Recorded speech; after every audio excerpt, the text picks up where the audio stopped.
Começou como qualquer outro dia normal nas férias escolares, mas terminou em horror e tragédia. 3 meninas inocentes foram mortas em um ataque frenético com faca. Quando eu saí, ele estava segurando uma menina de uns 6 anos nos braços, coberta de sangue, tentando salvá-la.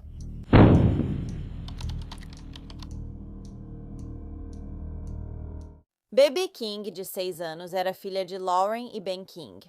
E ela era uma menina doce, gentil e cheia de vida, repleta de alegria e amor. Ela também tinha uma irmã 3 anos mais velha, com quem compartilhava um laço incrível. Alice de Silva Aguiar, de 9 anos, era filha de Sérgio e Alexandra. E ela era uma menina curiosa, que nunca esquecia os detalhes das coisas. Ela era perfeita aos olhos dos pais e também era uma menina confiante, amigável, brincalhona, respeitosa e empática. Alice adorava animais, assistir filmes, comer pipoca e se aconchegar com os pais enquanto fazia isso. Depois havia Elsie Dodge Stankham, de 7 anos, que era cheia de amor e também uma menina determinada, gentil e doce. Ela adorava ser líder de torcida, dançar, conversar, ir a festas e diziam que era sábia além de sua idade. Elsie também era uma Swift muito dedicada que, se você não sabe, é uma fã da Taylor Swift. Esse amor por Taylor Swift era algo que essas 3 jovens compartilhavam e também foi o que as uniu na manhã de 29 de julho de 2024. Todas participavam de uma aula de dança temática de Taylor Swift no estúdio comunitário Heart Space, em Southport, Reino Unido. Esse espaço normalmente recebia aulas de yoga, dança, gestação, para bebês e para crianças pequenas. Essa aula temática da Taylor Swift, em particular, era um workshop de yoga, dança e confecção de pulseiras, tudo inspirado nas músicas da artista. O workshop para crianças de 6 a 11 anos estava esgotado há mais de uma semana, com 26 inscritos na aula. Pouco antes das meninas serem buscadas pelos pais às 11h45 da manhã, elas sentavam-se à mesa fazendo pulseiras. Simultaneamente, uma pessoa mascarada e encapuzada entrou pela porta da frente, destrancada por segurança contra incêndio. E ele subiu direto pela escada até o estúdio onde as meninas estavam. Essa pessoa então começou a se mover pela sala, permanecendo completamente em silêncio. E ele começou a esfaquear as crianças aleatoriamente. Ele estava com uma faca de 20 centímetros em sua posse. Muitas das crianças e professoras na sala, incluindo a professora de dança Leane Lucas, não faziam ideia do que estava acontecendo no começo. Leane só percebeu o que estava acontecendo quando ela mesma foi esfaqueada nas costas 5 vezes. Ela imediatamente começou a tentar proteger as crianças desse maníaco e as levou para fora do local pela saída de emergência. Enquanto as crianças corriam do estúdio, o homem armado as perseguia, esfaqueando-as pelas costas. Uma garotinha foi puxada de volta para dentro e esfaqueada várias vezes. Felizmente, ela conseguiu sair do prédio no final e desabou no chão. Jonathan Hayes, que trabalhava em um escritório no prédio, correu ao estúdio de dança ao ouvir as crianças gritarem. E ele encontrou o indivíduo mascarado que estava sobre uma criança. Jonathan recuou para seu escritório, mas o agressor o seguiu e o esfaqueou na perna, fazendo-o cair no chão. Enquanto isso, o público tentava ajudar as crianças que fugiam do prédio. Um homem começou a fazer RCP na pequena Alice, enquanto outro homem correu para dentro do prédio onde tinha visto o homem segurando a faca. Estávamos dirigindo pela Hart Street e de repente ele disse que parou bruscamente no meio da rua e perguntou: "Você viu aquilo?" Eu disse: "Não." Ele deu ré na van e então tudo o que vi do meu lado foi literalmente metade da cabeça de uma garota pendurada do lado de fora de um carro. Então, saí do carro, fui até ela e perguntei se estava bem. Ela parecia em choque, estava com sangue pelo corpo e apenas gritou comigo. Ela disse: "Ele está matando crianças ali, ele está matando crianças ali." Eu só olhei para Martin e nós ficamos completamente em choque. A gente simplesmente não sabia o que pensar, eu não sabia o que fazer. Mas ao ver essa mulher, ela parecia muito mal e eu só sabia que era realmente uma situação ruim. Eu e Martin começamos a andar para onde ela apontou. E quão longe ela está do lugar para onde está apontando? Ela está no topo da estrada, encostada no carro. Havia mais pessoas mais adiante na rua, mas nesse momento estávamos tão focados nessa garota que não percebemos que havia mais gente lá embaixo. Só ouvimos essa garota gritar que esse homem está esfaqueando crianças ali. Então começamos a andar, começamos a descer e começamos a correr em direção ao lugar para onde ela está apontando e ela se levanta. Parece que ela usou toda a energia para mostrar onde estava acontecendo e depois desabou no chão. Vamos verificar se ela está bem. Ela falava com a polícia quando peguei o telefone e comecei a conversar com eles. Martin está checando se ela está bem. Eu começo a correr nessa direção, que é obviamente onde isso está acontecendo, onde essas crianças estão no estúdio de dança. E eu estou correndo, chego ao estacionamento. E enquanto estou correndo em direção ao carro, enquanto corro em direção à porta, há um carro e tem uma mulher dentro do carro.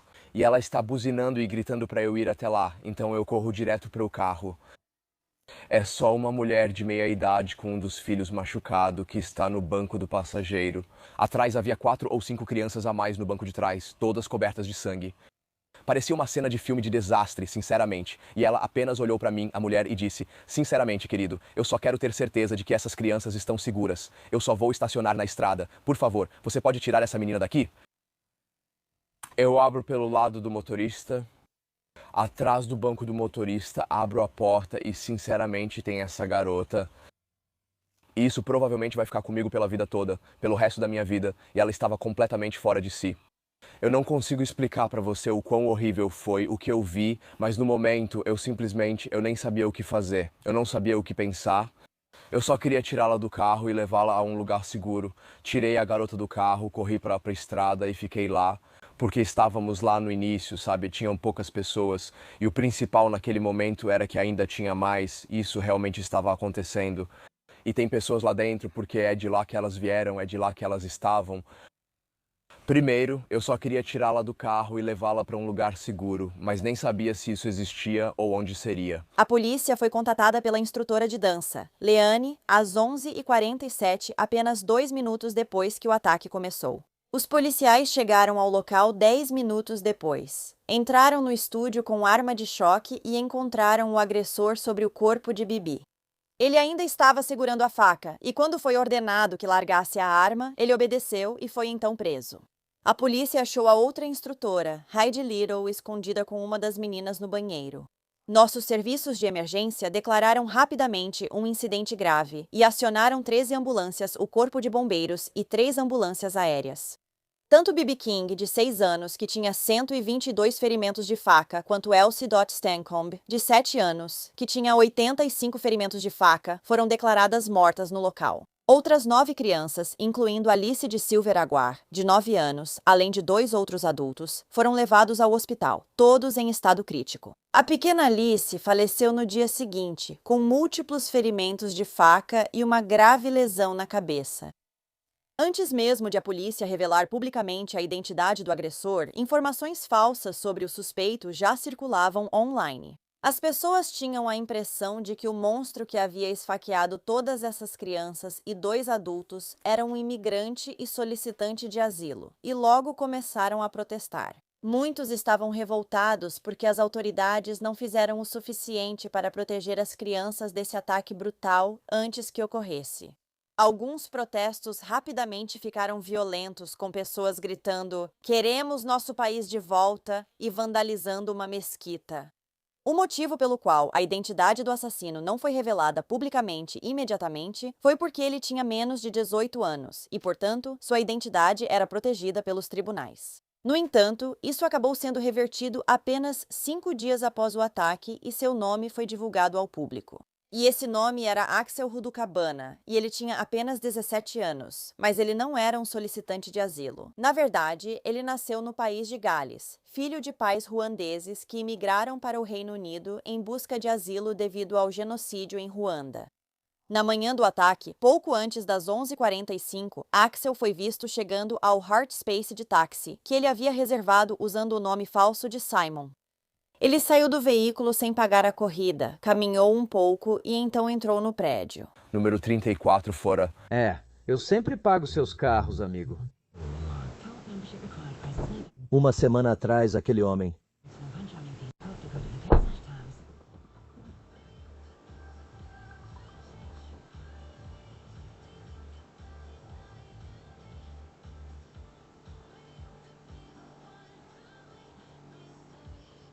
Após sua prisão, Axel foi acusado de 3 homicídios, 10 tentativas de homicídio e posse de objeto cortante. Mais tarde, ele foi acusado separadamente com base na Lei de Armas Biológicas de 1974 e na Lei de Terrorismo de 2000. Isso ocorreu após a polícia revistar seu quarto e encontrar ricina suficiente escondida em uma caixa sob a cama para matar até 12.000 pessoas. Axel também foi encontrado em posse de um estudo militar de um manual de treinamento da Al-Qaeda.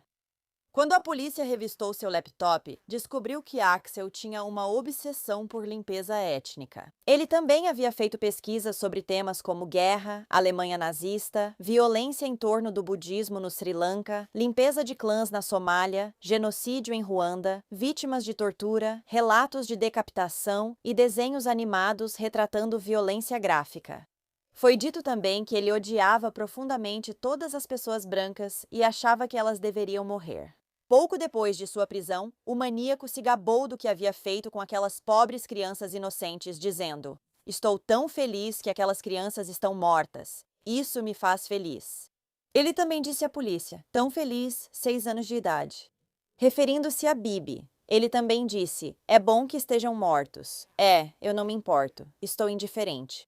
Como eu já havia dito antes, havia muitos sinais de alerta no passado de Axel de que ele era um completo psicopata. A polícia, assim como as autoridades antiterrorismo, já tinham tido interações anteriores com ele e sabiam tudo sobre seus pensamentos perturbadores. Em meados de 2019, quando Axel tinha apenas 13 anos, ele ligou para a Childline, que é uma linha de apoio que oferece aconselhamento para jovens menores de 19 anos no Reino Unido. Ele chegou a perguntar para eles o que deveria fazer se quisesse matar alguém. No dia seguinte, ele explicou que queria matar um estudante da escola que o intimidava, e o caso foi encaminhado à polícia. Quando as autoridades o visitaram pouco depois, ele admitiu que havia levado uma faca de cozinha para a escola em 10 ocasiões diferentes com a intenção de usá-la. Em poucos dias após essa ligação para o Childline, Axel foi expulso permanentemente do seu colégio. Depois, ele foi enviado a um centro educacional especializado e, um mês depois, foi flagrado pesquisando tiroteios em escolas dos Estados Unidos na aula de informática. Isso foi comunicado às autoridades do Prevent, programa do Reino Unido para prevenir que pessoas se tornem terroristas. Após a entrevista dos policiais, Axel não teve o caso tratado como uma preocupação maior, pois não tinha ideologia definida. Um mês depois, Axel retornou à escola de onde foi expulso, armado com um taco de hóquei. Ele entrou na sala de aula, atacou outro aluno, quebrou o pulso dele e precisou ser contido pelos funcionários.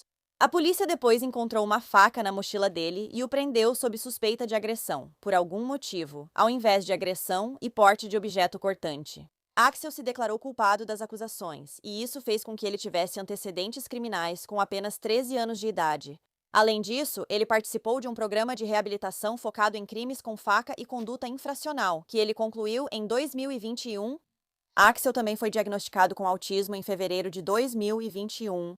Nesse mesmo mês, ele seria novamente denunciado às autoridades antiterrorismo do Prevent. Isso aconteceu depois que ele postou no Instagram sobre o falecido ditador líbio, Muammar Gaddafi. Mas esse caso foi encerrado sem nunca terem se encontrado com Axel.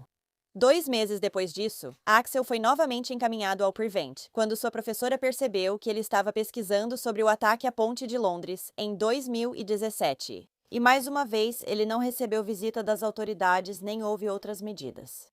De novembro de 2021 até os esfaqueamentos, a polícia foi chamada à casa de Axel ao menos 4 vezes por seus pais, enquanto o comportamento do adolescente se tornava mais errático. Em novembro, Axel chutou o pai e danificou o carro dele durante uma discussão. Em março seguinte, após sua mãe registrar seu desaparecimento, Axel foi achado em um ônibus se recusando a pagar a passagem, portando uma faca. Em vez de prendê-lo pela segunda vez por crime com faca, as autoridades levaram Axel para casa e orientaram sua mãe a manter as facas fora de seu alcance. Poucas semanas depois, a polícia retornou à casa de Axel e seus pais porque ele teve um acesso de raiva ao ser proibido pelo pai de usar o laptop. Seus pais seguiram pedindo ajuda à polícia pelo comportamento de Axel, mas parece que não tinham solução para isso. Enquanto isso, Axel estava fazendo planos em seu quarto para um ataque. Ele comprou feijões de mamona, funis, frascos e óculos de proteção na Amazon e mandou entregar para um vizinho que não suspeitava de nada. A faca que Axel usou para matar as 3 garotas também havia sido comprada na Amazon e entregue em casa. Apesar de tecnicamente ser necessário ter 18 anos para essa compra, ele tinha apenas 17 na época. Mas, aparentemente, as autoridades não conseguiram acessar o histórico de Axel com o Prevent, porque essas informações eram mantidas em um sistema separado e só eram acessíveis para oficiais de contra-terrorismo. Faz sentido. Em fevereiro de 2023, Axel havia parado de frequentar os serviços de apoio à saúde mental, e ele não ia à escola havia quase 1 ano. Ele estava passando cada vez mais tempo em casa, no seu quarto, usando o tablet e afundando cada vez mais numa espiral sombria.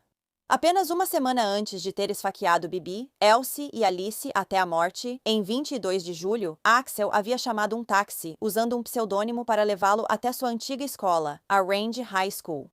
Naquele dia, ele estava usando a mesma roupa que usou no dia do ataque, um moletom verde com capuz e uma máscara cirúrgica. Mas o pai dele o viu antes que ele saísse de casa e implorou ao taxista para não levar Axel de volta à sua antiga escola.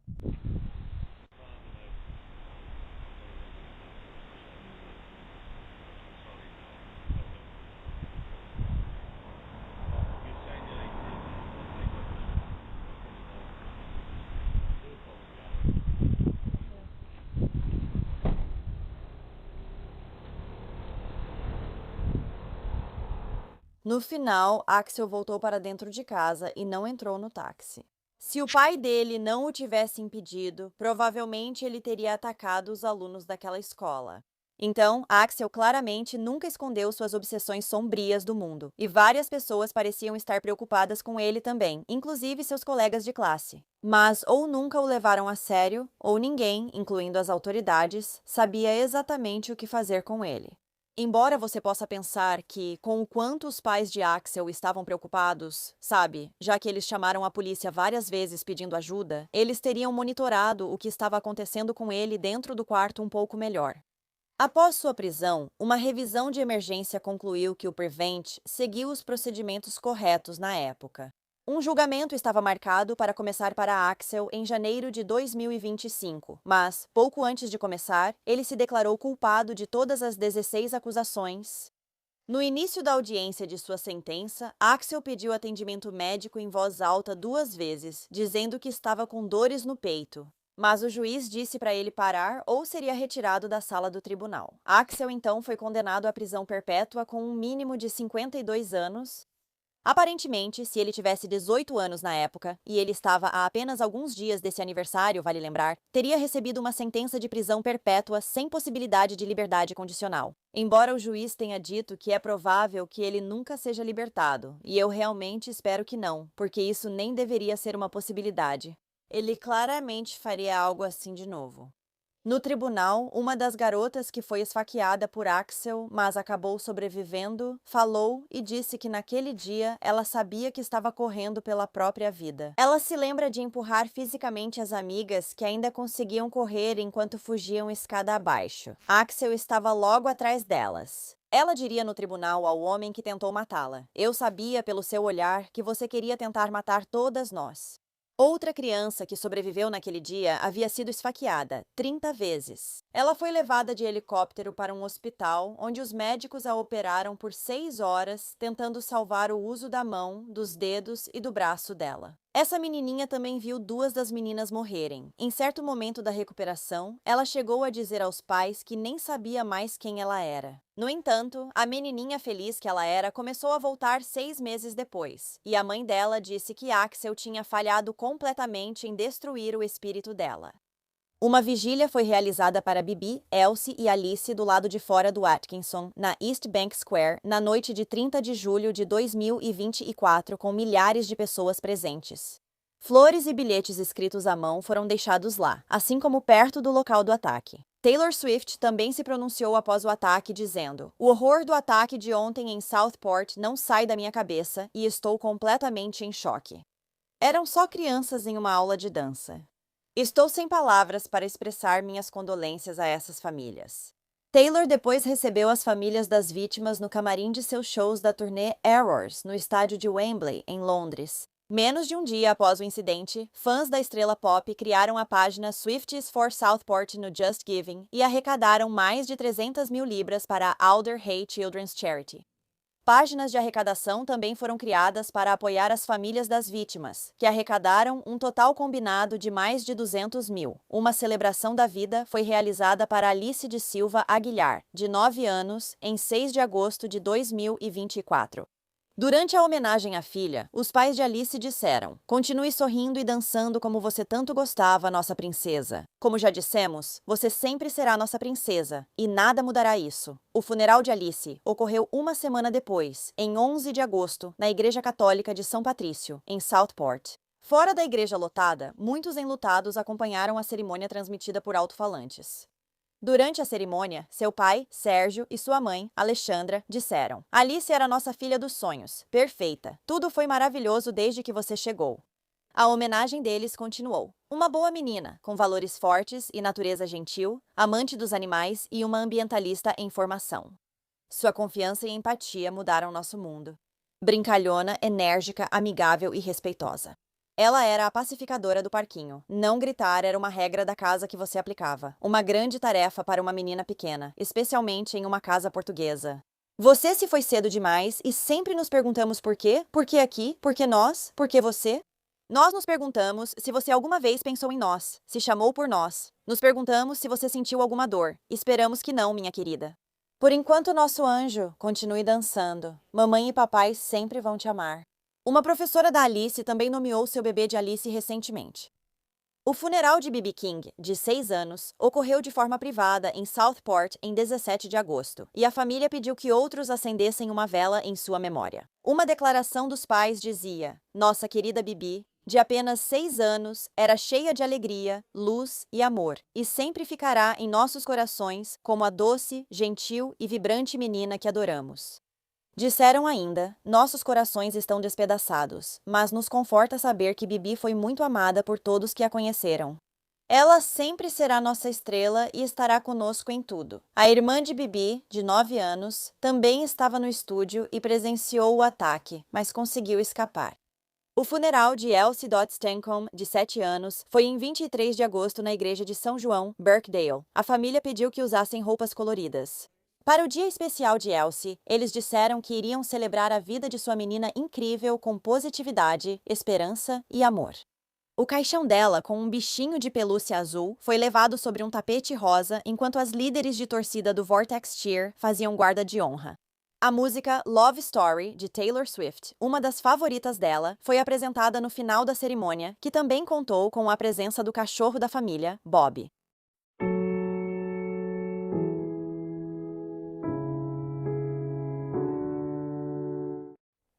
Bem, obrigada por ouvirem a história de Bibi, Elsie e Alice hoje.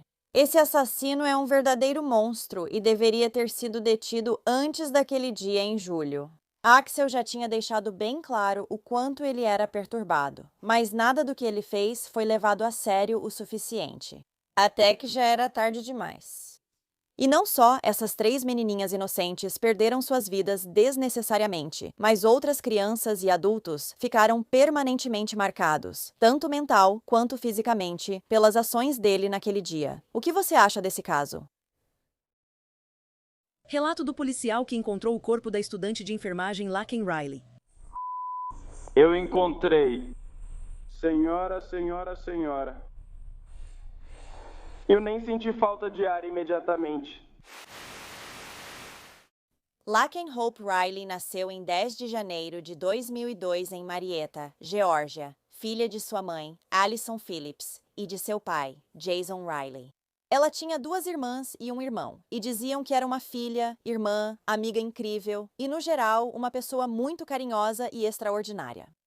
Em 2020, Laken se formou na River Ridge High School, onde ela corria cross-country e fazia parte da equipe de atletismo. Após a formatura, ela frequentou a Universidade da Geórgia, onde se tornou membro da fraternidade feminina Alpha Chi Omega. Mais tarde, Laken, que sempre foi muito apaixonada por ajudar os outros, se matriculou em um curso de enfermagem no campus da Augusta Medical College, em Athens, Geórgia. A jovem de 22 anos também trabalhava como babá de 2 crianças pequenas enquanto estudava. Na manhã de 22 de fevereiro de 2024, Laken decidiu sair para correr. Antes das 9 horas, ela mandou mensagem para a mãe, Alison. Bom dia, vou sair para correr se quiser conversar. Poucos minutos depois, às 9 horas 03, ela conversou rapidamente com sua mãe ao telefone. Depois de desligar, Laken colocou os fones de ouvido e começou a ouvir música. 2 minutos depois, ela foi flagrada correndo por uma câmera de trilha posicionada perto dos campos esportivos da Universidade da Geórgia, com seu iPhone na mão. Ela deixou o campo de visão da câmera 1 minuto depois, às 9 horas e 6, e essa seria a última vez que Laken foi vista com vida. 5 minutos após a câmera capturar Laken pela última vez, uma ligação para o 911 foi feita do telefone da jovem de 22 anos. No entanto, a operadora não conseguiu falar com ninguém antes que a ligação fosse desligada, e ela ligou de volta 2 vezes, mas ninguém atendeu. A mãe de Laken retornou a ligação para a filha pouco antes das 9h30 da manhã. E quando ela fez isso, Laken não atendeu. Alison então continuou ligando para ela mais algumas vezes antes de mandar uma mensagem às 9h58 da manhã, dizendo: "Fico nervosa quando você não atende enquanto está correndo. Está bem?" Ela estava muito preocupada com a filha. A mãe e a irmã de Laken continuaram ligando para ela, mas todas as ligações ficaram sem resposta. Mais tarde, naquela manhã, as 2 colegas de quarto de Laken notaram que ela não voltou da corrida e não conseguiram contato pelo celular. Então, elas decidiram localizar Laken pelo aplicativo Buscar iPhone e, quando fizeram isso, perceberam que ela não se movia havia algum tempo. Por isso, decidiram procurá-la por conta própria. Encontraram um dos AirPods de Laken na trilha onde ela corria, mas não acharam Laken. Nesse momento, as colegas de quarto decidiram que precisavam ligar para os serviços de emergência, mas tiveram que voltar para o apartamento para fazer isso porque havia uma queda de sinal da ATT naquele momento. Quando a polícia chegou, começou a procurar por Laken. Meia hora depois, uma policial da Universidade da Geórgia encontrou o corpo dela. Eu encontrei. Senhora, senhora, senhora. EMS, imediatamente ela não está respirando.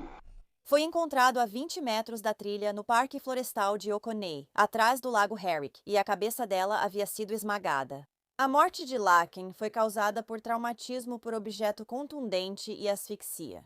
As roupas dela também foram bastante manipuladas, já que o cós da legging de corrida estava um pouco abaixado e a jaqueta, as blusas e o top esportivo estavam levantados, mas não havia sinais de agressão sexual. Investigadores concluíram pelo smartwatch de Laken, por volta das 9h10 da manhã, algo aconteceu que fez com que ela parasse imediatamente. Mais ou menos nesse mesmo horário, ela ativou a função SOS do seu celular e ligou para o 911. Os dados do relógio de Laken mostraram que o confronto dela com o agressor foi longo e intenso. Mas às 9h28 da manhã, a luta dela chegou ao fim, pois o relógio mostrou que seu coração havia parado de bater. Quando a polícia começou a investigar o assassinato de Laken, eles anunciaram que acreditavam que sua morte havia sido um crime de oportunidade e que o assassino havia agido sozinho. Os detetives começaram a analisar as imagens de vigilância que foram capturadas na área onde o corpo de Laken foi encontrado. Constataram que, horas antes de Laken ser brutalmente assassinada, um homem de boné preto da Adidas foi visto indo para a área onde ela foi encontrada, pouco antes das 8 horas. Eles também analisaram imagens de segurança capturadas em um complexo de apartamentos a menos de 1 milha do local do crime. Esse vídeo mostrava um homem que se parecia com o homem das outras imagens, jogando algo no lixo às 9h44 da manhã. Ao revistar o lixo, a polícia encontrou uma jaqueta escura com capuz que tinha sangue, além de fios de cabelo escuros que mais tarde seriam identificados como pertencentes a Laken. Enquanto as autoridades revistavam esse lixo, perceberam que havia um homem sentado na varanda usando o mesmo boné escuro da Adidas que tinham visto nas imagens de vigilância. Quando as autoridades se aproximaram do homem, notaram sujeira no boné, semelhante à do corpo e roupas de Laken. Eles descobriram que o nome desse homem era Diego Iberra e começaram a interrogá-lo. Enquanto a polícia conversava com Diego, ele disse que o boné preto, assim como a jaqueta preta, pertenciam ao seu irmão e colega de quarto de 26 anos, José Iberra. Durante a conversa, Diego disse à polícia que precisava desligar o fogão do apartamento para não queimar a comida, pois estava cozinhando. Foi nesse momento que eles descobriram que havia mais 2 pessoas dormindo dentro do apartamento, incluindo o irmão de Diego, José. Os policiais pediram que ele saísse para interrogá-lo. Enquanto conversava com José, uma policial percebeu que os nós dos dedos dele estavam bastante vermelhos e que ele tinha arranhões nos braços que pareciam ser de unhas. Quando a policial perguntou por que os nós dos dedos dele estavam tão vermelhos, José disse que era porque estava frio lá fora, mas não soube explicar o motivo dos arranhões. Ele também tinha uma perfuração recente no pulso esquerdo que também não soube explicar. José Ibarra foi posteriormente preso e acusado de uma acusação de homicídio doloso, 3 acusações de homicídio durante a prática de outro crime e uma acusação de sequestro, agressão agravada, lesão corporal grave, obstrução de chamada de emergência, adulteração de provas e voyeurismo. A última acusação envolvia outra ligação para o 911 feita na mesma manhã em que Laken foi encontrada morta. Pouco antes das 8 da manhã, uma estudante de pós-graduação que morava fora do campus entrou em contato com o 911 dizendo que, enquanto tomava banho, alguém estava mexendo na maçaneta da porta tentando entrar em seu apartamento. Quando a estudante olhou pelo olho mágico, uma pessoa usando um boné preto da Adidas se abaixou. Mas depois, ela viu a mesma pessoa espiando pela janela do quarto dela. No vídeo de vigilância, esse homem pode ser visto indo até a porta da estudante um total de 6 vezes ao longo de 1 hora, abrindo a porta externa dela 2 vezes. O homem no vídeo de vigilância estava usando as mesmas roupas que José estava usando nas outras imagens. Então, a polícia acreditava que esse também era ele, procurando por sua vítima, qualquer vítima. A polícia também acabou encontrando um par de luvas descartáveis pretas perto do complexo de apartamentos de José que continham o DNA de Laken. Essas luvas combinavam com outro par já encontrado na gaveta da cômoda de José. Então, quando José foi levado para a delegacia, eles também encontraram o DNA de Laken debaixo das unhas dele. Agora, José Antônio Ibera era um homem venezuelano que entrou ilegalmente nos Estados Unidos em setembro de 2022, cruzando a fronteira sul dos Estados Unidos com o México em El Paso, Texas. Ele havia sido originalmente detido pelas autoridades, que depois o liberaram no país. Depois disso, José ficou em um abrigo para imigrantes em Nova York até setembro de 2023. Nesse momento, ele recebeu um voo humanitário para a Geórgia depois que seu irmão disse que poderia conseguir trabalho para ele. Depois disso, José passou a morar com seu irmão Diego no condomínio deles, que ficava a cerca de 1,5 km de onde Laken havia sido morta. Enquanto ainda morava em Nova York, em setembro de 2023, José chegou a ser preso sob a acusação de agir de forma a prejudicar uma criança menor de 17 anos, além de uma infração relacionada à habilitação. Aparentemente, ele estava dirigindo uma motoneta fazendo entregas de comida e levava uma criança de 5 anos na garupa, sem capacete. Após o incidente, a polícia de Nova York liberou José antes que fosse emitido um pedido de detenção. Embora mais tarde, um porta-voz do Departamento de Polícia de Nova York dissesse que eles nem sequer tinham o registro da prisão dele nos arquivos. Já no mês seguinte, em outubro de 2023, José, junto com seu irmão Diego, que segundo as autoridades fazia parte de uma gangue venezuelana, foram presos por acusações de furto depois de terem roubado mercadorias de um Walmart próximo. José não compareceu ao tribunal para esse caso de furto em uma loja. Um mandado de prisão foi então emitido. Então, devido ao fato de José ser um imigrante ilegal neste país, após sua prisão, o assassinato de Laken começou a ganhar destaque internacionalmente, além de gerar um grande debate sobre imigração ilegal nos Estados Unidos. O irmão de José, Diego, também foi preso por possuir um visto ilegal enquanto estava sendo interrogado sobre o assassinato de Laken. Ele acabou se declarando culpado por possuir um green card fraudulento e pode pegar até 10 anos de prisão. Agora, José acabou abrindo mão do seu direito a um julgamento com júri, o que significa que o caso dele seria decidido apenas por um juiz.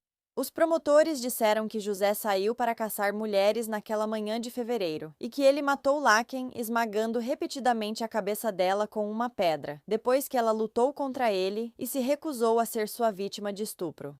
Como prova para apoiar o caso contra José, a promotoria destacou que as palavras em espanhol para "eu tenho" podiam ser ouvidas na ligação de emergência feita por Laken naquela manhã. A digital do polegar de José foi achada no iPhone de Laken, na área usada para encerrar a ligação. Os dados do celular de José também coincidiam com os dados extraídos do smartwatch de Laken e mostravam que os dois estiveram em proximidade muito próxima entre 9 horas e 10 e 9 horas e 12 da manhã, na floresta onde acharam o corpo de Laken depois. O celular de José também foi localizado na área onde a pós-graduanda ligou para o 911 mais cedo sobre o homem que estava espiando. Além disso, José havia tirado algumas selfies mais cedo naquela manhã antes da morte de Laken. Nessas fotos, ele está usando o mesmo boné preto da Adidas e a mesma jaqueta escura que aparecem nos vídeos de vigilância. Mas a equipe de defesa de José alegava que as provas contra seu cliente eram puramente circunstanciais. Eles argumentaram que as provas do Estado sobre a localização do telefone de José eram questionáveis, já que outras pessoas tinham acesso ao celular dele. Além disso, eles questionaram a credibilidade do vídeo de vigilância do homem jogando a jaqueta no lixo, dizendo que o ângulo e a qualidade do vídeo tornavam muito difícil ter certeza de que era José. Eles alegaram que o irmão de José, Diego, possuía o mesmo boné e jaqueta, o que levou a defesa à teoria de que, na verdade, Diego é quem teria matado Laken, e não José. Eles alegaram que, se José fosse realmente a pessoa nas imagens de vigilância jogando fora a jaqueta, ele só teria feito isso porque seu irmão Diego havia pedido. A defesa também chamou uma testemunha para tentar provar seu caso contra Diego. Essa testemunha era uma mulher que morava ao lado dos Ibarras. Ela disse que, na noite em que Laken foi morta, Diego perguntou a ela o que estava acontecendo porque havia muita presença policial. A testemunha contou a ele sobre uma morte nas proximidades e sugeriu que Diego procurasse a polícia caso soubesse de algo. Ela disse que ele falou no app de tradução e mostrou a tela onde estava. Se você contar para eles, vou dizer que foi você quem fez isso. E então eu vou te matar também. No entanto, sob interrogatório da promotoria, essa mulher admitiu que nem Diego nem José disseram a ela que mataram Laken. Ela também admitiu que havia bebido naquele dia e que já tinha tido um relacionamento amoroso com Diego, além de estar brava com ele na época porque achava que ele estava envolvido com outra mulher. No final, em 20 de novembro de 2024, o juiz considerou José culpado de todas as acusações e o sentenciou à prisão perpétua sem possibilidade de liberdade condicional. Uma das irmãs de Laken, Lauren Phillips, falou sobre sua irmã e disse: Laken era a melhor irmã, minha melhor amiga desde o primeiro segundo. Ela continuou dizendo: isso não é justo e eu nunca vou entender, mas eu sei que você está no céu agora. Eu não sei como vou conseguir fazer isso, mas daqui pra frente tudo vai ser por você. Mal posso esperar para te dar o maior abraço de todos um dia. O pai de Laken, Jason Riley, lembrou da filha como uma pessoa forte que sempre se destacou nos estudos. Em uma entrevista, ele disse: eu queria ter estado lá para protegê-la. Queria que tivesse sido comigo. Ela tinha só 22 anos, tinha muito a oferecer ao mundo. Se todo mundo pudesse viver como Laken, o mundo seria um lugar melhor. O funeral de Laken Riley foi realizado em 1º de março de 2024, na igreja Woodstock City. Ela foi então enterrada no cemitério Enon, em Woodstock, Geórgia. Um memorial também foi feito para ela no Lago Herrick, onde seu corpo foi encontrado. A família de Laken disse que planeja criar uma fundação em sua homenagem e iniciou uma arrecadação online para levantar fundos para a fundação, que eles chamam de Fundação Laken Hope Riley. Ela foi criada para conscientizar sobre homicídios, promover a segurança das mulheres e oferecer bolsa de estudos em nome de Laken. Até agora, eles já arrecadaram mais de $175 mil em doações. O aparente ataque aleatório contra Laken levou a comunidade a exigir que a faculdade tomasse mais medidas de segurança. A escola respondeu dizendo que vai investir mais de $7 milhões em novas iniciativas de segurança, incluindo mais policiais e caixas de chamada de emergência. Em 7 de março de 2024, a Câmara dos Representantes aprovou a lei Laken Riley, que vai obrigar a detenção federal de imigrantes ilegais que cometerem furto ou roubo. e permitiria que os estados processassem o governo federal por não aplicar as leis de imigração. Bom, obrigada por ouvir a história da Laken hoje. Naquela manhã em que saiu para correr, a Laken fez tudo o que recomendam que uma mulher faça quando sai sozinha. A Laken avisou as amigas e a mãe para onde estava indo. Ela deixou a localização ativada. Ela preferiu correr em uma trilha movimentada, perto de outras pessoas. A Laken ainda conseguiu fazer uma ligação de emergência durante o ataque, mas nada disso foi suficiente para evitar que ela perdesse a vida naquele dia.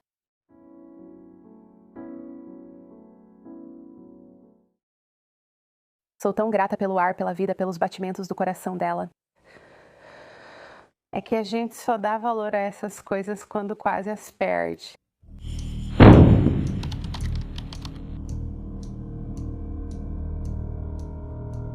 Landon Hoffman nasceu em 24 de janeiro de 2014, filho de Carrie e David Hoffman.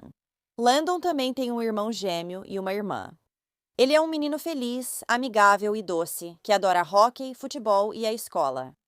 Em 12 de abril de 2019, Landon, de 5 anos, e sua mãe, Carrie, visitaram o Mall of America em Bloomington, Minnesota. Eles foram lá para encontrar um amigo do Landon, da pré-escola, e sua mãe. Pouco antes das 10 horas, Carrie e Landon encontraram-se com eles no terceiro andar do shopping, perto do Rainforest Café.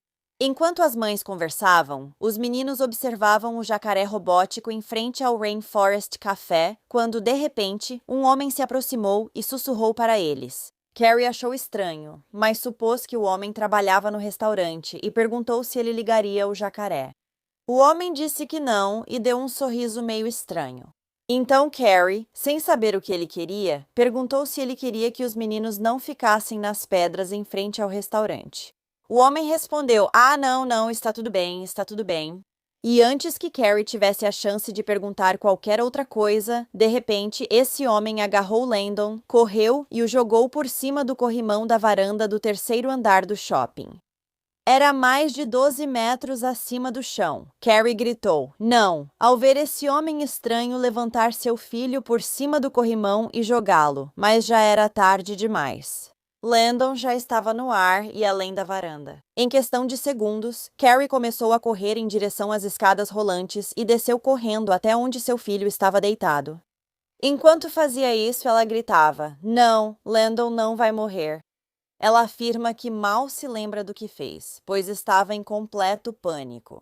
Agora, os gritos de Carrie, assim como o terrível acontecimento que tinha acabado de ocorrer, chamaram a atenção da maioria das pessoas que estavam no shopping.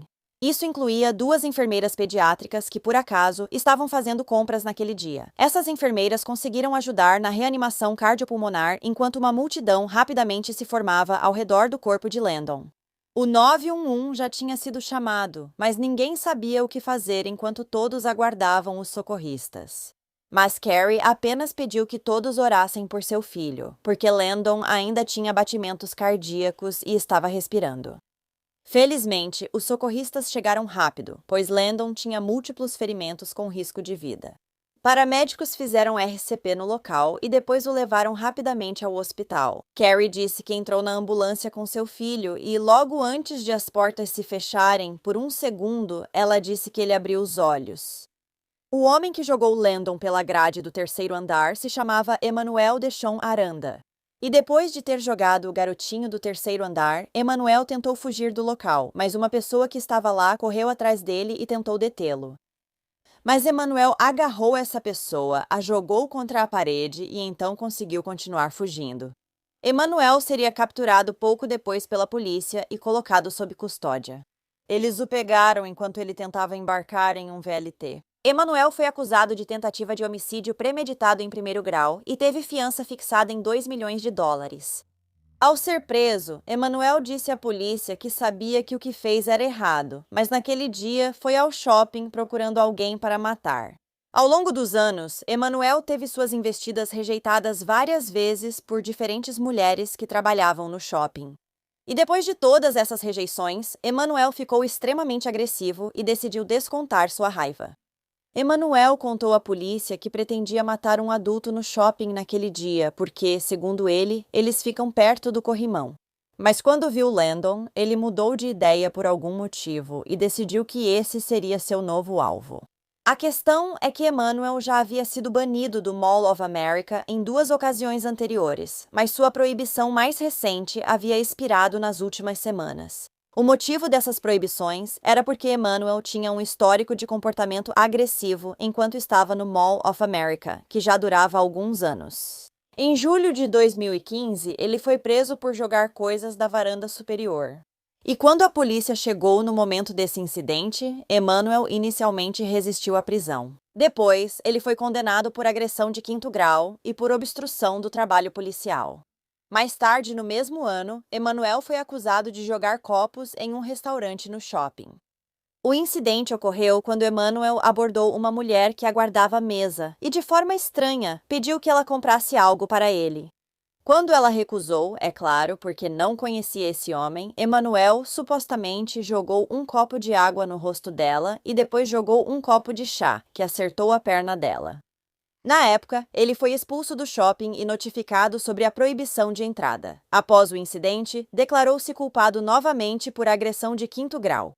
E em mais uma ocasião nesse mesmo ano, em agosto de 2015, a polícia foi chamada a uma biblioteca local porque um homem estava quebrando computadores. Aparentemente, Emanuel estava lendo algo no Facebook de que não gostou. Então ele descontou sua raiva nos computadores. Por isso, ele acabou se declarando culpado pela acusação de dano à propriedade em 1º grau e foi condenado a cumprir 28 dias de prisão, pagar restituição e passar por um treinamento de controle da raiva, o que claramente não adiantou muito. A mãe de Emanuel disse que, embora seu filho tenha um longo histórico de doenças mentais, ela nunca pensou que ele faria algo assim. Espero que não, porque se você achava que ele faria isso, espero que teria feito algo. A mãe dele também disse que ele só tinha sido oficialmente diagnosticado com TDAH quando era mais novo. E algumas noites antes do incidente no Mall of America com Landon, Emanuel apareceu na casa da irmã dele, deu um soco no rosto dela e foi embora. A irmã dele diria depois que Emanuel parecia um zumbi. Ela olhou nos olhos dele e não viu alma nenhuma. Também houve outro incidente em 2014 que Emanuel provocou no restaurante Golden Nugget em Chicago.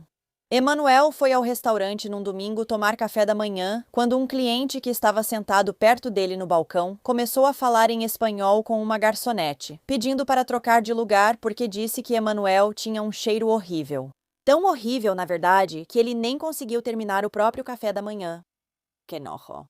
Mas, ao que parece, Emanuel sabia espanhol e entendeu o que o homem dizia. Ele se levantou, gritou, disse que sabia que estava sendo insultado e quebrou o prato na cabeça dele. Depois de quebrar o prato na cabeça dele, Emanuel vasculhou a mochila, puxou uma faca e tentou esfaquear esse homem.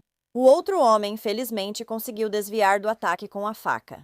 Mas Emanuel parecia querer matar alguém, pois saiu correndo pelos restaurantes gritando: "Alguém vai morrer!", enquanto os outros clientes se protegiam.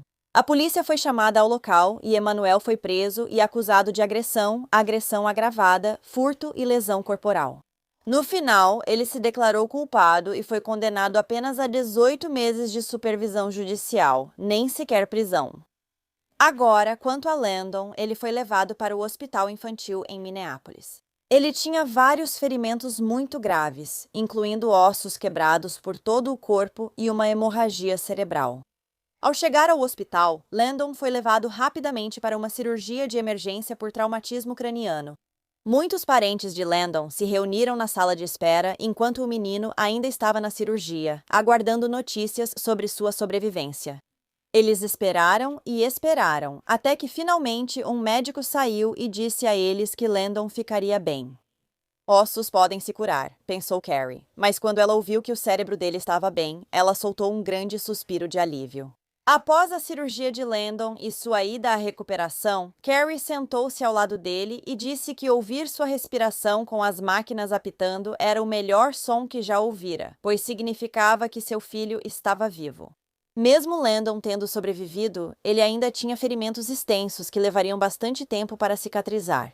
A queda tinha despedaçado seus pulsos, mãos e cotovelos, quebrou seu fêmur e estilhaçou os ossos do rosto dele. Durante a recuperação de Landon, ele precisou de mais de 15 procedimentos médicos, como drenagem de líquido dos pulmões e estômago e uma cirurgia para colocar um stent em uma veia do fígado. Landon também passou por cirurgias para 2 braços quebrados, uma perna quebrada, fraturas no rosto e no crânio, e remoção do baço.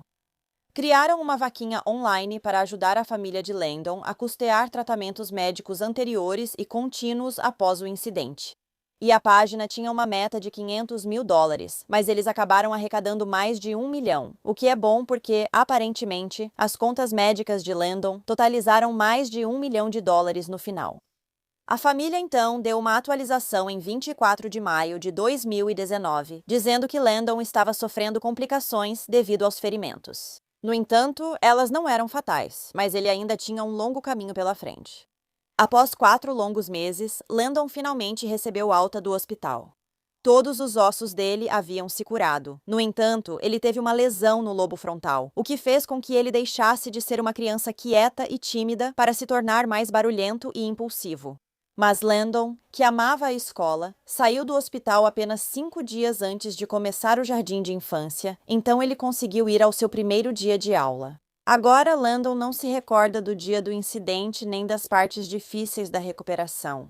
Quando perguntam a Landon sobre o tempo no hospital, ele só fala das corridas de cadeira de rodas com a avó e dos jogos com o pai.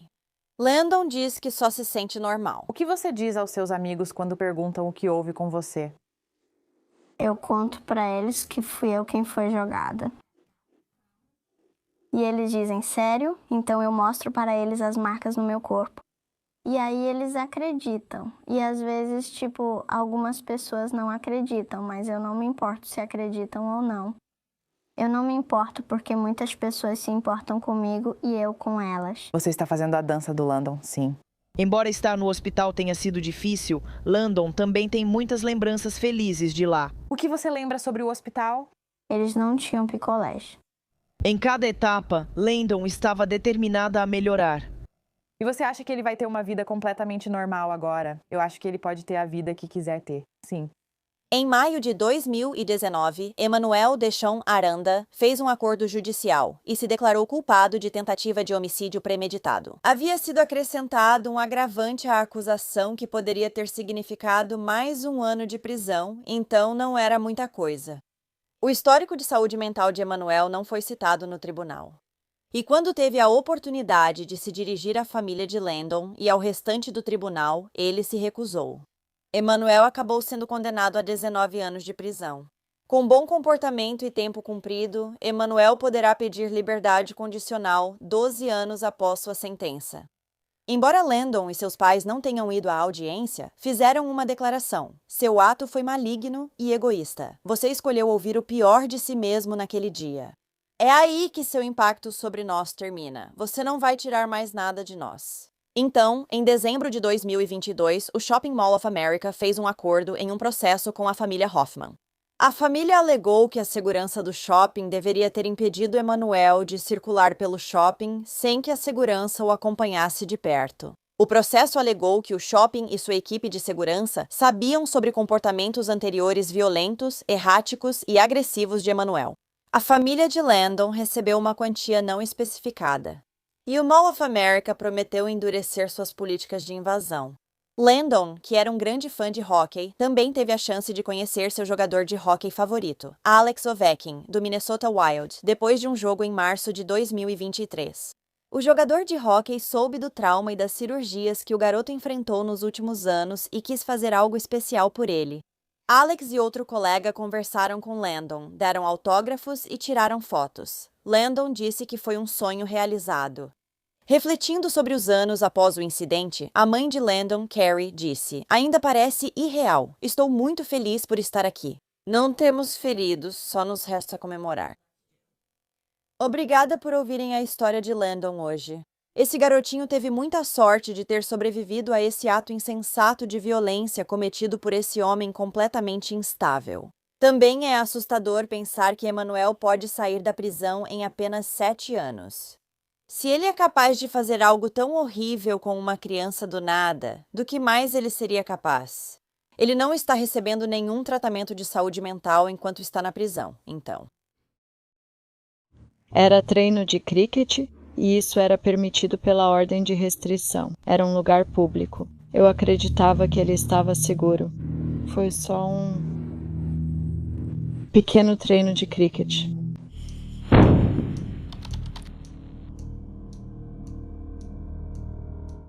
Luke Jeffrey Batty nasceu em 20 de junho de 2002, filho de sua mãe, Rosie Batty, e de seu pai, Greg Anderson, em Nova Gales do Sul. Ele era um menino atlético e adorava jogar cricket e futebol. Ele também amava bananas, Bob Esponja e a cor amarela.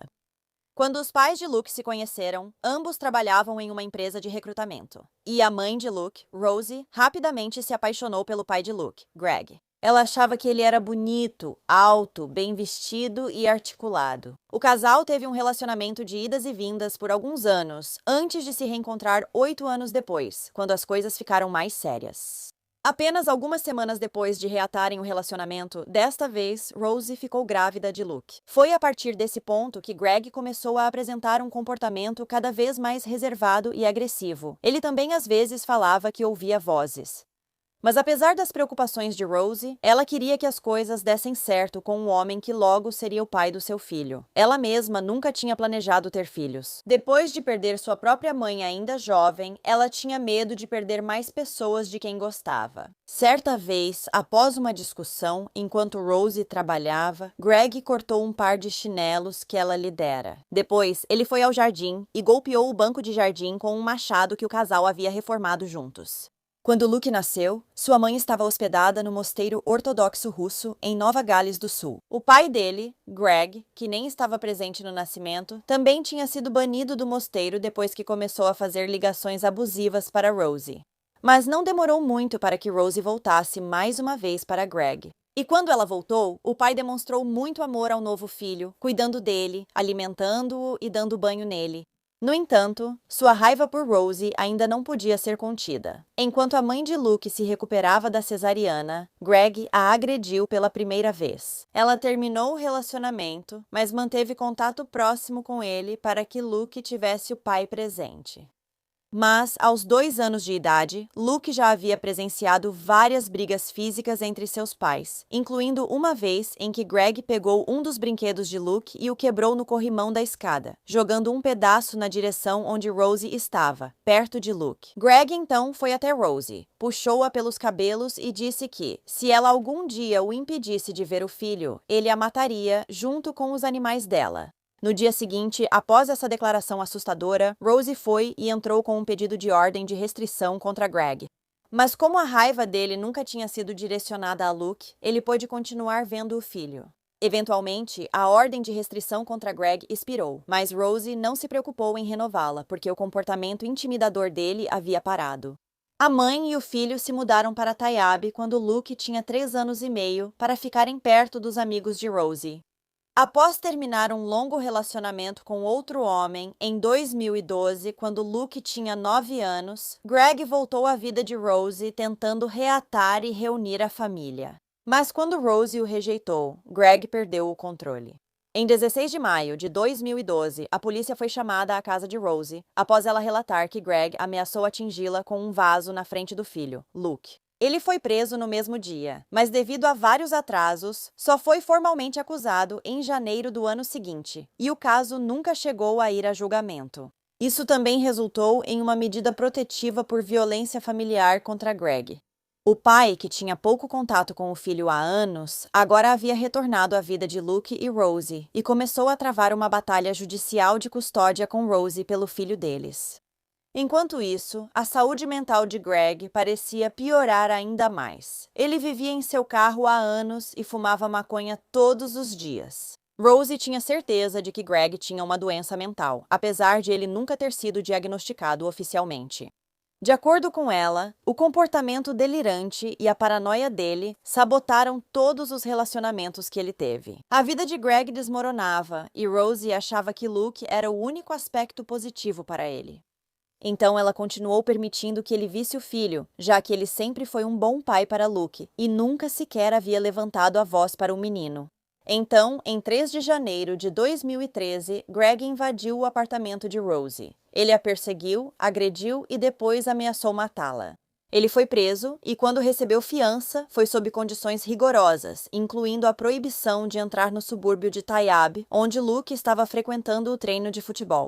Quando Greg foi preso por esse incidente, ele demonstrou um comportamento muito arrogante e dizia aos policiais: "Eu só respondo a Jesus. O que faz você achar que tem o direito sequer de me deter?" Mas, novamente, Greg nunca tinha sido fisicamente ou verbalmente abusivo com Luke, então Rosie continuou permitindo que seu filho visse o pai. Encerrei a entrevista em relação às ameaças de morte, ameaças de causar lesões graves e uso de veículo não registrado. Antes de prosseguir, informo que você não é obrigado a falar ou agir, mas tudo que disser ou fizer pode ser usado como prova. Entende? Sim, entendo. Não quero dizer nada. O homem está acabado. Quero ir embora. Sim, tudo bem. Vou ler esse direito para você também. Também devo informar sobre os seus direitos. Você tem o direito de se comunicar ou tentar se comunicar com um amigo ou parente para informar essa pessoa sobre o seu paradeiro. Você pode se comunicar ou tentar falar com um advogado. Se você não é cidadão ou residente permanente da Austrália, pode se comunicar ou tentar contato com o consulado do seu país. Você entende esse direito? Que direito você acha que tem de me deter? Por quê? Já vou falar disso. Que direito você tem de me manter aqui? Você entende os direitos que acabaram de ser lidos para você? Eu entendo o que você leu para mim. Eu quero saber por que você acha que tem o direito de me manter aqui. Tudo bem. Deseja exercer algum direito antes da entrevista continuar? A entrevista terminou. Eu disse que não quero comentar. Tudo bem. Não tenho nada. Não há nada. Sim. Então vamos seguir em frente. Para ser justo com você, preciso passar por essas perguntas e depois disso você pode dizer o que quiser. Só digo que não quero falar. Então como haveria perguntas e respostas? Agora você está ofendendo minha inteligência. Você nega meu direito de me representar legalmente ao afirmar que não quero responder. Entende o que digo? Não, eu não entendo. Eu não estou negando nenhum direito a você. É por isso que não estou fazendo isso. Você me nega porque eu disse. Não quero responder nada. Sim. Certo. Agora você vai me fazer uma lista de perguntas. Sim. Você me negou esse direito. Ok. Neste momento, você quer ligar para um advogado, amigo ou parente? Não. Quero que vá embora. Não tenho nada a aprender com você.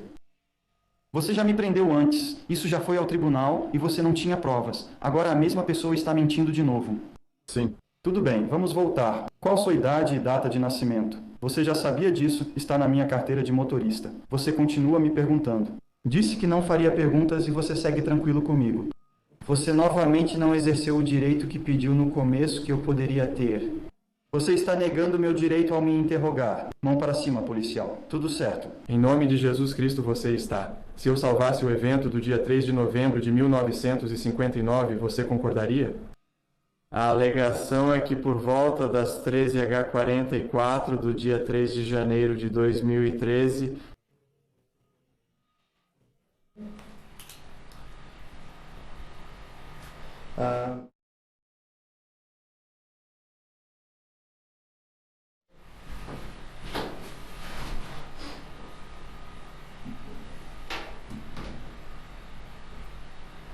Vou suspender a entrevista neste momento devido à falta de participação do acusado. Então, em abril de 2013, Luke voltou para casa para contar à mãe sobre uma conversa muito perturbadora que ele teve com o pai. O menino angustiado disse que Greg estava segurando uma faca enquanto os dois estavam juntos no carro, e ele disse ao filho: tudo poderia acabar com isso. O incidente deixou a mãe de Luke muito alarmada, e ela conseguiu uma ordem de restrição. Isso, porém, não impediria o pai de Luke de ir aos jogos de futebol e outros eventos esportivos, pois foi acordado, inclusive por Rosie, que havia menos risco em locais públicos. No dia 12 de fevereiro de 2014, Greg apareceu no treino de cricket de Luke. Ele me disse no carro que não estava muito animado para ir ao treino de cricket, mas era o último treino antes da última partida deles. E, sabe, fazer parte de um time significa que você tem que apoiar seu time e ir mesmo quando não está com vontade. Eu deixei o Luke lá. Ele estava preocupado em ver o pai porque achava que o pai não estava muito feliz. Mas quando o Greg chegou, ele parecia estar de ótimo humor, estava relaxado, e a Rosie ficou feliz em vê-lo participando dos treinos do filho deles. Eu estava comandando o treino. Eu era o único treinador lá. Então eu me lembro naquela noite de ver o Greg e pensar, o velho Barry está aqui. Ele está, sabe, ele apareceu para treinar. Claro, lembro dele arremessando nas redes. Nunca tinha visto ele jogar ou arremessar uma bola antes, então achei que isso era bom na época. Luke e o pai dele estavam praticando atrás de uma das redes. E no final do treino, quando já era hora de ir para casa, Luke implorou para a mãe dele por mais tempo com Greg. Outras crianças já estavam indo embora e, como Luke via pouco o pai, Rosie não achou problema no pedido. Rosie foi fazer algo no celular enquanto Greg e Luke praticavam atrás das redes, quando de repente ela ouviu um barulho horrível. A mãe imediatamente começou a correr em direção ao filho, e quando chegou lá, viu Greg ajoelhado no chão ao lado de Luke, que estava apenas deitado ali. No início, ela achou que Greg só havia jogado a bola forte demais e atingido Luke na cabeça por acidente. Após ver seu filho deitado, Rosie tentou chamar uma ambulância, mas por algum motivo a ligação não completava. Então, ela começou a correr freneticamente e a gritar para que alguém chamasse os serviços de emergência. Ela ainda achava que fora um acidente terrível e que Greg sofria por ter machucado seu filho sem querer. Mas quando um dos treinadores correu para ajudar, Greg disse para ele: "Ele está bem, agora ele está no céu." O pai havia atingido Luke deliberadamente na cabeça com um taco de cricket e, em seguida, o esfaqueou no pescoço com uma faca. Quando a polícia chegou, Greg os ameaçou com uma faca e tentaram contê-lo com spray de pimenta, mas não funcionou. No fim, atiraram nele e ele morreu depois dos ferimentos. Greg impediu de propósito que os paramédicos ajudassem seu filho Luke. Quando conseguiram chegar até ele, após Greg ser baleado, declararam o menino de 11 anos morto no local. Crianças pequenas que testemunharam o ocorrido contariam depois à polícia que viram Greg batendo intencionalmente em Luke com o taco de cricket e, em seguida, puxando uma faca e esfaqueando-o repetidas vezes. Foi determinado que Luke morreu devido aos graves ferimentos na cabeça. Uma tragédia ocorreu aqui hoje por volta das 18h40. A polícia chegou e foi confrontada por um homem de cerca de 50 anos armado com uma faca. Eles tentaram usar meios menos letais, com espuma, não teve sucesso. Em seguida, eles dispararam uma arma de fogo, atingindo esse homem uma vez no peito. Ele está internado no Hospital Alfred em estado crítico. Um exame mais detalhado da cena revelou o corpo de um menino de 12 anos que está falecido. Atualmente, seguimos investigando a causa exata da morte. O homem baleado pela polícia era o pai do menino. Tem pessoas lá. Eu acreditava que ele estava seguro. Eu acho que foi um direito de visita justo. Eu acho que, dadas as circunstâncias, sou uma vítima como qualquer outra pessoa. Tanto o sistema judiciário quanto eu tomamos decisões acreditando que eram no melhor interesse do Luke. Eu não acho que alguém realmente entendeu ou entende o que alguém é capaz de fazer. E assim, é uma pessoa sã ou um pai, mãe cuidadoso. Você confia que a própria pessoa que o matou o amava. E eles realmente o amavam. Eles o amavam mais do que qualquer outra pessoa. As únicas duas pessoas que amam seu filho tanto quanto qualquer um. Então, mãe e pai. E o mais trágico disso tudo é a vida do pai. Foi trágica e com base nos comparecimentos ao tribunal e outras dificuldades na vida dele, que não conseguimos ajudá-lo, nem ninguém mais conseguiu. Ele estava em um caminho de desespero. Ninguém amava Luke mais do que Craig, seu pai. Ninguém amou Luke mais que eu. Nós dois o amávamos, nós dois. Eu fiz o que acredito que era o melhor para o Luke. E eu estou tranquila com isso. Foi uma situação trágica que ninguém poderia prever. Ainda estou lidando com a incredulidade. Depois que Rosie aceitou o fato de que Greg havia matado Luke intencionalmente, ela disse que acreditava que Greg premeditou a morte do filho e escolheu matá-lo. Não porque realmente não gostasse do filho, mas como tática de vingança contra ela. Ela dizia: "Você consegue imaginar como isso dói? Que alguém, contra todas as probabilidades, quer te fazer sofrer pelo resto da sua vida só para vencer." Após a morte de Luke, descobriu-se que Greg havia ameaçado recentemente cortar a cabeça do colega de quarto. Isso aconteceu depois que Greg também foi preso na biblioteca próxima por olhar imagens de pornografia infantil. Além disso, o pai chegou a ameaçar o treinador de futebol de Luke, dizendo: "Eu tenho uma faca com o seu nome." Greg também ouvia vozes com frequência, era obcecado por religião, rezava em voz alta e às vezes até tinha alucinações. O pai tinha até entrado em contato com a polícia apenas 3 semanas antes da morte de Luke. Mas os policiais que falaram com ele não cumpriram os mandados de prisão porque não sabiam deles na época. E a mãe de Luke, Rosie, nunca foi informada das acusações de CP contra Greg. Ela também não sabia da ameaça de morte que Greg fez contra seu colega de quarto. Na época do assassinato de Luke, seu pai, Greg, estava enfrentando 11 acusações criminais e era alvo de 4 mandados de prisão não cumpridos. Rosie diria que chegou a considerar chamar a polícia ela mesma quando viu Greg no treino de cricket de Luke naquela noite, sabendo que ele tinha vários mandados de prisão em aberto. Mas ela decidiu não fazer isso, pelo bem de Luke, porque já tinha feito isso em 2 ocasiões anteriores e tinha sido muito traumático, estressante e imprevisível para ele. Greg conseguiu evitar a prisão com tanto sucesso porque esteve sem teto durante grande parte desse tempo. E quando soube que havia mandados de prisão contra ele, Greg sabia de uma falha no sistema jurídico que fazia com que ele não precisasse mais se apresentar à polícia, como condição da fiança, o que permitiu que ele evitasse ser preso. Após a morte de Luke, foi realizada uma investigação para determinar o que deu errado com os sistemas que deveriam protegê-lo. Mas, no final, a investigação concluiu que nenhuma pessoa ou órgão poderia razoavelmente prever que Greg seria o autor do assassinato de seu próprio filho. Pouco depois de perder seu filho, Rosie falou corajosamente à mídia para abordar a realidade da violência doméstica na sociedade, e desde então, ela tem sido uma embaixadora dessa causa. Ela fundou a Fundação Luke Batty no mesmo mês em que perdeu seu filho e foi premiada como Australiana do Ano em 2015. Rosie também disse sobre Luke: "Luke era quase da minha altura. Ele era sensível. Ele gostava de futebol australiano. Ele gostava de cricket. Ele era cheio de energia. Ele era engraçado. Ele não era o melhor aluno, mas era inteligente e gostava da escola." Ela disse ainda que Luke amava o pai e sofria ao saber das dificuldades dele. Ela continuou: "Ele era um garotinho em um corpo em crescimento que sentia dor, tristeza e medo pela mãe, e ele sempre acreditou que estaria seguro com o pai."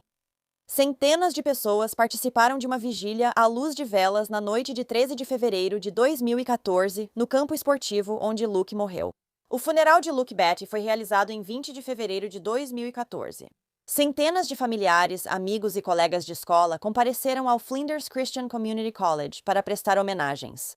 O caixão amarelo tinha flores coloridas e um boneco de pelúcia do Bob Esponja calça quadrada.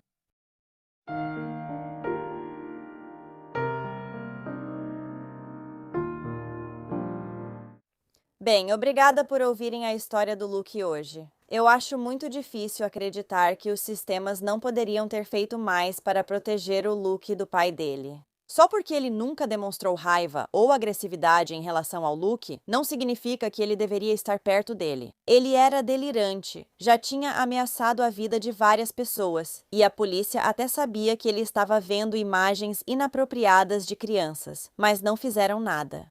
Claro, no final das contas, Greg foi o único culpado. Mas eu realmente acho que a polícia e os serviços sociais poderiam ter feito mais para proteger Luke. O que você acha?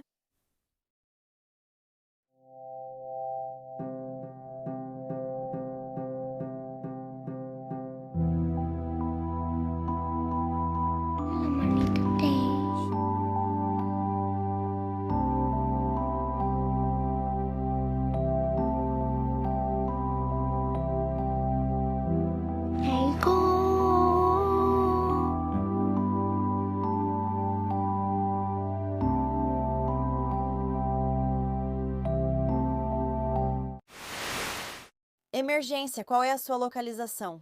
Eu não consigo encontrar minha filha. Quando foi a última vez que a viu? Por que haveria assassinato no Parque 7? As pessoas disseram que provavelmente alguém a levou.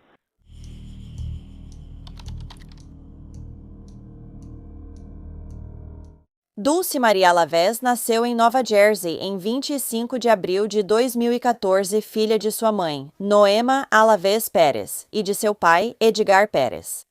Ela era uma garotinha doce, carinhosa e cheia de energia. Dulce adorava assistir ao filme Frozen, enquanto dançava e cantava alto a música Let It Go. Ela gostava de se vestir de princesa e era uma ótima irmã mais velha para Manny. Na época em que Dulce nasceu, sua mãe, Noema, era muito jovem, tinha apenas 14 anos. Então, a própria mãe dela, Norma, cuidou da menininha na maior parte do tempo e acabou se tornando sua guardiã legal. E no final de 2019, o pai de Dulce, Edgar, foi deportado de volta para o México. Agora, a menininha tinha acabado de começar o jardim de infância e na tarde de 16 de setembro de 2019, por volta das 15 horas, sua mãe aguardava ela sair do ônibus escolar. Ela levou Dulce, o irmão Manny e Camila, irmã de Noema, de 8 anos, ao Parque Municipal de Bridgeton, que ficava perto. No caminho, por volta das 16 horas, a família parou em um posto de gasolina local para comprar sorvete, e foi lá que as últimas imagens de Dulce foram capturadas pela câmera de segurança.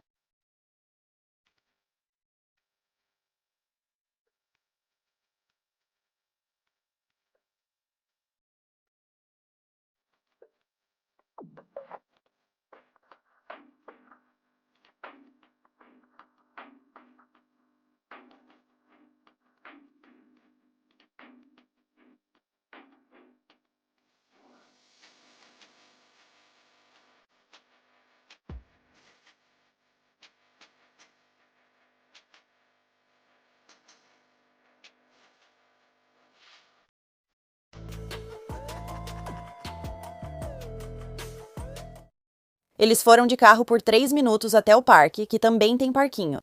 Na época, disseram que o parquinho estava fechado para reparos, restando apenas os balanços disponíveis.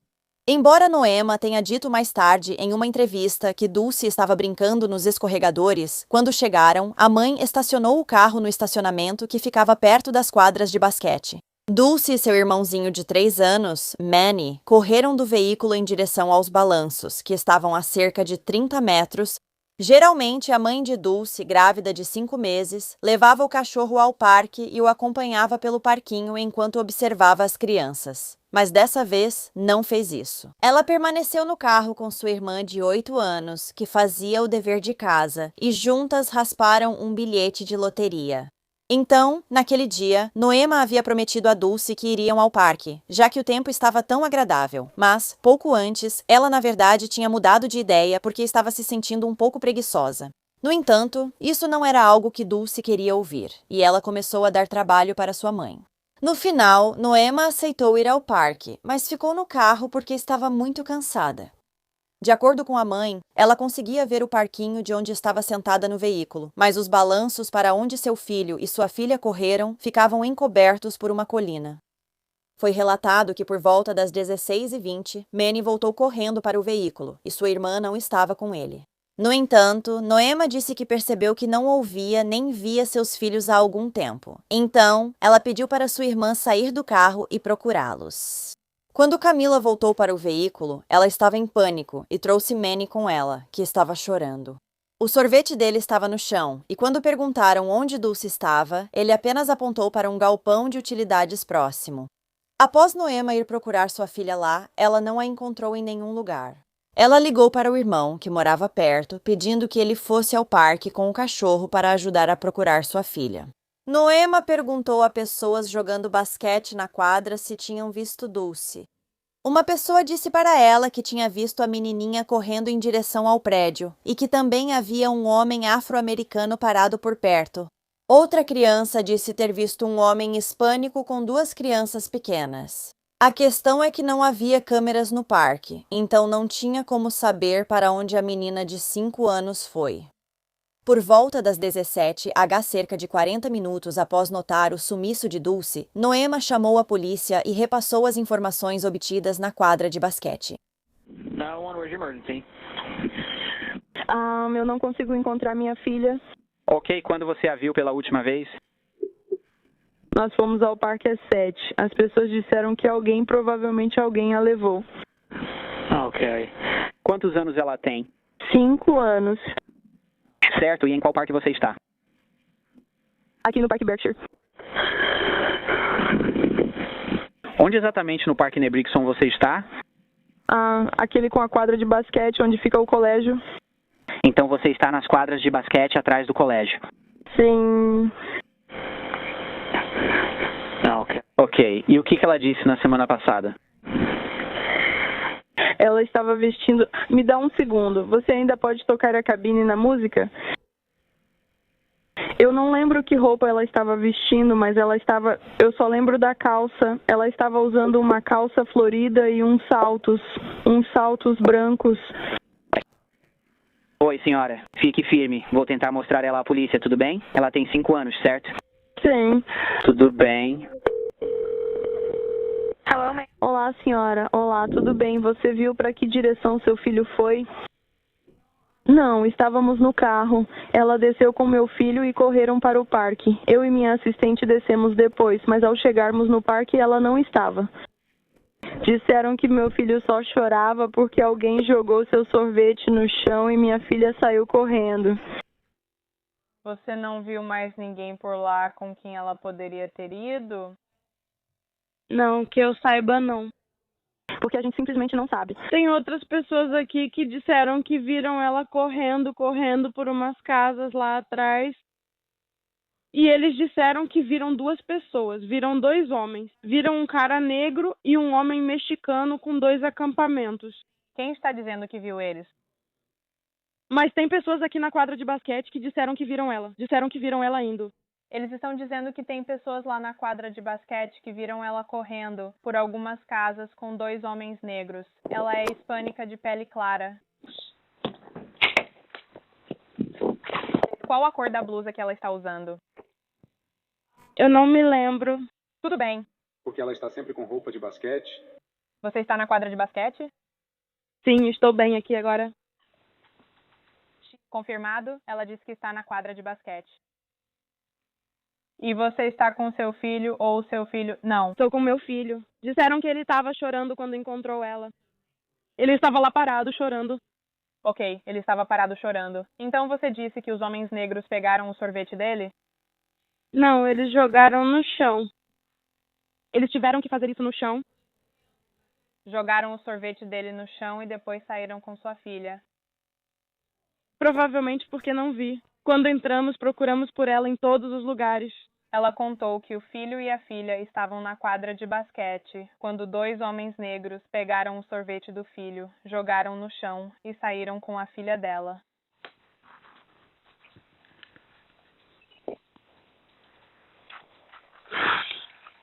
Certo, já temos policiais. Está na rua Prefeito Aiken. Eu já tenho um policial aqui. Tudo bem. Pode falar com a polícia, senhora. Tudo bem. Não demorou muito até que mais de 30 policiais com cães estivessem procurando Dulce na área, mas ela não foi encontrada em lugar nenhum. Com a Bridgeton High School a poucos metros do parque e um jogo de beisebol entre adultos acontecendo ali perto, as autoridades estimaram que cerca de 400 carros estavam na área quando Dulce desapareceu. Vários moradores rapidamente saíram para ajudar a procurar a menina. Mas isso pode ter destruído qualquer evidência que um sequestrador poderia ter deixado para trás, como pegadas ou marcas de pneus. Noema afirmou às autoridades que sua filha não se afastaria sozinha, pois não era esse tipo de criança. Ela também tinha ensinado a Dulce que, se alguém tentasse levá-la ou machucá-la, ela deveria gritar bem alto para que alguém pudesse vir ajudar. Mas nunca se ouviu um grito no parque naquele dia, apenas silêncio. Além disso, o sorvete da menininha e a embalagem do sorvete não foram encontrados em lugar nenhum, algo que você imagina que ela teria deixado cair se tivesse havido uma luta. Os cães farejadores da polícia pegaram o rastro de Dulce. Mas ele parou na Birch Street, a cerca de 4 metros do galpão de armazenamento. Agora, por algum motivo, só às 22h do dia seguinte é que um alerta Amber foi finalmente emitido para a Dulce. No alerta, a polícia afirmou que a menina de 5 anos teria sido levada por um homem de pele clara, possivelmente hispânico, com cerca de 1,68 m de altura, dirigindo uma van vermelha. Acreditava-se que esse homem usava tênis laranja, calça vermelha e camisa preta. Foi dito que ele esteve no parque naquele dia com outras 2 crianças menores de 5 anos, e Dulce pode ter entrado em um veículo com ele.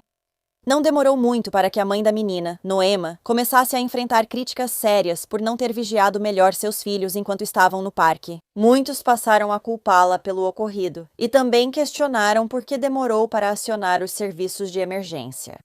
O FBI também participava agora da busca pela menina de 5 anos. Mergulhadores procuraram em corpos d'água próximos, enquanto a polícia usava cães e helicópteros para localizar Dulce. Uma recompensa por qualquer informação que levasse ao paradeiro da menina também estava sendo oferecida. As autoridades contataram o pai de Dulce, Edgar, e logo o descartaram como suspeito. Então começaram a circular rumores de que a mãe da menina havia sido presa, mas a polícia deixou claro durante uma coletiva de imprensa que isso simplesmente não era verdade. Noema falou publicamente e tentou dissipar qualquer rumor de que ela tivesse algo a ver com o desaparecimento de Dulce. Hoje faz 2 semanas desde que o monstro levou minha filha. Naquele dia minha vida mudou para pior. Eu não sou mais a mesma desde que as pessoas começaram a dizer que tenho algo a ver com isso. Isso e aquilo e falando coisas ruins sobre mim, por favor parem com os boatos. Por favor parem de apontar o dedo quando vocês não sabem e nós não sabemos quem a levou. Eu quero agradecer à polícia por procurar e investigar e a toda a mídia por cobrir o caso da minha filha desde o primeiro dia. Também a todos que tiraram um tempo da sua rotina para sair e procurá-la. Todas as orações pela minha família e por mim, nós agradecemos muito, de verdade. Por favor, eu imploro a todos vocês, não desistam da minha filha. Minha Dulce, vamos continuar lutando para encontrá-la. Por favor, continuem compartilhando as fotos dela nas redes sociais e distribuindo panfletos. Não tenham medo de ligar com qualquer informação. Se você esteve aqui no parque naquele dia, por favor, confira novamente seu celular para ver se tem fotos. Qualquer detalhe pode ajudar. Você pode nos mostrar o que trouxe com você hoje? Eu trouxe a história favorita dela, Frozen.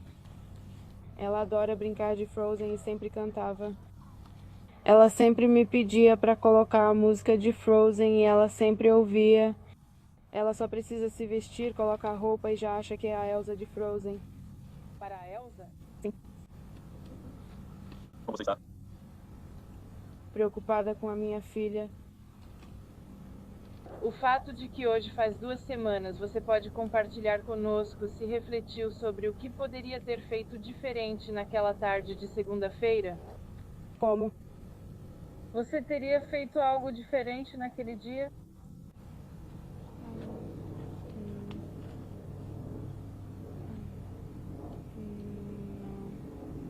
Eu simplesmente não saio muito porque agora eu tenho medo. Eu tenho medo de sair agora por causa das coisas que as pessoas falam e dos boomers. Quero dizer, leva a gente de volta àquele momento. Você parou para comprar sorvete. Alguém falou alguma coisa para você naquela loja? Alguém te seguiu da loja até o parque? Não. Não. O que acha que ocorreu com sua filha? Eu não tenho certeza.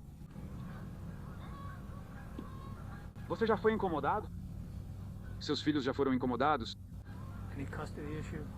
Não. Todo mundo está muito curioso sobre o pai da Dulce. Pode nos contar o que sabe sobre o que ocorreu nas últimas 2 semanas, desde o desaparecimento de sua filha, em relação a ele? Ele veio aos Estados Unidos, ele falou com ele. O que pode nos dizer sobre ele? Eu não falei com ele desde então, mas eu já falei. Eu tinha conversado com ele, mas depois paramos de nos falar. Antes do desaparecimento dele? A gente normalmente não conversa tanto assim. Você acha que ele está envolvido nisso? Acho que não, porque ele está no México. Ele ainda está lá? Sim. Ele não veio aqui? Não, ele não pode porque ele não tem dinheiro. Ele viria. Noana, pode contar o que seu filho falou quando voltou correndo para o carro? Ele não correu de volta tão longe assim. Ele estava apenas parado lá, chorando. E o que ele disse? Ele não fala. Ele não fala? Não. Então ele estava chorando. Ele chorava quando fui até ele e perguntei: onde está sua irmã? Ele apenas apontou atrás dos prédios, pois ainda não fala. Quase um mês após o sumiço de Dulce, a polícia divulgou o retrato falado de um possível suspeito com quem queria falar. Ele foi descrito como um homem magro, possivelmente hispânico, com cerca de 30 a 35 anos de idade, medindo entre 1,67 metros e 1,73 metros de altura, e tinha acne no rosto. O homem foi visto usando um boné, uma camisa preta, tênis laranja e shorts vermelhos, e estava dirigindo uma van vermelha com portas deslizantes. Isso fez muitos se perguntarem como alguém pôde chegar tão perto desse indivíduo a ponto de ver que ele tinha acne no queixo, mas não perto o suficiente para saber se ele realmente estava com Dulce. Também nunca foi dito quem foi que deu essa descrição para a polícia. O desaparecimento da menina de 5 anos logo ganhou atenção nacional, e sua mãe, Noema, foi convidada para o programa do Dr. Phil em dezembro de 2019 para uma entrevista. Quando ela apareceu, perguntaram se ela tinha alguma ideia de quem poderia ter levado Dulce. Naquele momento, ela citou um velho amigo que tentou namorá-la várias vezes, mas sempre foi rejeitado. O homem tinha visto ela e Dulce juntas recentemente e perguntou se aquela era sua filha, ao que ela respondeu que sim. De acordo com ela, esse homem foi uma das últimas pessoas que viu Dulce. Noema depois disse a outra emissora que não acreditava que essa pessoa estivesse envolvida no desaparecimento da filha. E o único motivo pelo qual ela o mencionou foi porque estava tentando responder às perguntas do Dr. Phil. Ela também afirmou que a polícia já havia lhe aplicado um teste do polígrafo, mas nunca lhe deram o resultado. Muitos achavam que, ao participar do programa do Dr. Phil, Noema agiu de forma estranha. Ela não parecia abalada nem chorou. Dr. Phil disse algo parecido, afirmando que ela era uma das mães de crianças desaparecidas mais apáticas emocionalmente que ele já tinha visto. Ele afirmou que isso talvez tenha ocorrido porque o espanhol era sua língua materna. Porque quando ela fez um apelo à filha nesse idioma, sua emoção ficou muito mais evidente.